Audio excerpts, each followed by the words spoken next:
Shalom saudara terkasih, salam sejahtera bagi kita sekalian. Untuk memulai renungan pada hari ini, mari kita bersatu di dalam doa. Bapa yang terkasih, terpuji Engkau buat penyertaan-Mu dalam kehidupan kami. Sesaat kami akan mendengarkan firman Tuhan, berkuasalah atas hati dan pikiran kami. Di dalam nama anak-Mu Yesus Kristus kami berdoa. Amin. Ayat Alkitab yang menjadi renungan untuk kita pada hari ini diambil dari Markus 16 ayat 15. Lalu ia berkata kepada mereka, "Pergilah ke seluruh dunia, beritakanlah Injil kepada segala makhluk." Saudara terkasih, dalam perlombaan lari estafet, semua pelari dituntut untuk bekerja sama. Mereka mempunyai tanggung jawab, perjuangan, dan upaya yang sama untuk menyelesaikan misi. Ketika seorang pelari telah menyelesaikan tugasnya, ia akan segera memberikan tongkat estafet kepada pelari yang berikutnya agar lomba dilanjutkan oleh dia yang menerima tongkat. Ayat renungan pada hari ini memberitakan pesan Yesus sebelum ia naik ke surga. Ia menitipkan tongkat estafet pewartaan kepada orang-orang percaya. Semua orang telah ditebus oleh karya penyaliban Kristus. Oleh karenanya, kita adalah anak-anak Allah yang mendapatkan tugas untuk melanjutkan apa yang telah dimulai oleh Yesus di tengah dunia ini terkait dengan pemberitaan tentang Injil.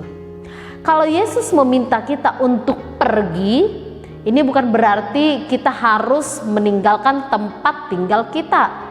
Namun perkataan ini harus lebih diarahkan kepada panggilan aktif orang-orang percaya. Kalau kita diminta untuk pergi, itu artinya harus melakukan sesuatu, harus bersikap aktif, melakukan pergerakan untuk mewartakan tentang Kristus.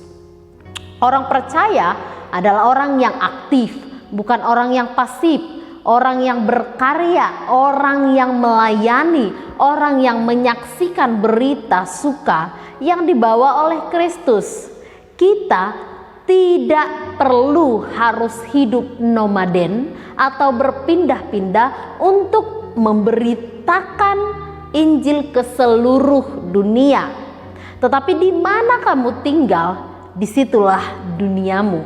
Dan di sanalah kamu harus menjadi saksi Kristus. Bukan hanya kepada manusia, tetapi juga kepada seluruh makhluk. Artinya, orang percaya kepada Allah harus menjaga keseimbangan, keselarasan hidup antara sesama manusia, manusia dengan tumbuh-tumbuhan, dan manusia dengan hewan, bahkan manusia dengan alam ini. Saudara terkasih di dalam nama Kristus, apakah tugas kita? Tugas kita adalah menjadi saksi Kristus. Dengan tindakan-tindakan kecil, kita juga bisa mewartakan kebaikan Tuhan pada alam. Mencintai alam, memelihara, melestarikan tumbuh-tumbuhan dan hewan, buang sampah pada tempatnya. Jangan hanya menguras kekayaan alam, tetapi berupayalah untuk melestarikannya. Kini tongkat estafet itu, tongkat estafet pemberitaan ada di tangan kita. Bergeraklah, berbuatlah, pakai suaramu, pakai perbuatanmu, pakai tindakanmu, pakai pekerjaanmu sebagai jalan kita untuk mewartakan tentang Tuhan Yesus dan karyanya. Lakukan dan tanggung jawabi panggilan Kristus kepadamu. Amin, kita berdoa. Bapa di surga, Bapa yang maha baik, terima kasih untuk penyertaan firman-Mu. Biarlah kiranya Bapa, Engkau memampukan kami untuk menjadi pewarta, memberitakan tentang karya Kristus, memberitakan berita sukacita, baik dalam perkataan dan perbuatan kami. Di dalam nama anak-Mu Yesus Kristus kami berdoa. Amin. Demikian renungan untuk kita pada hari ini. Selamat beraktivitas. Tuhan memberkati. Shalom.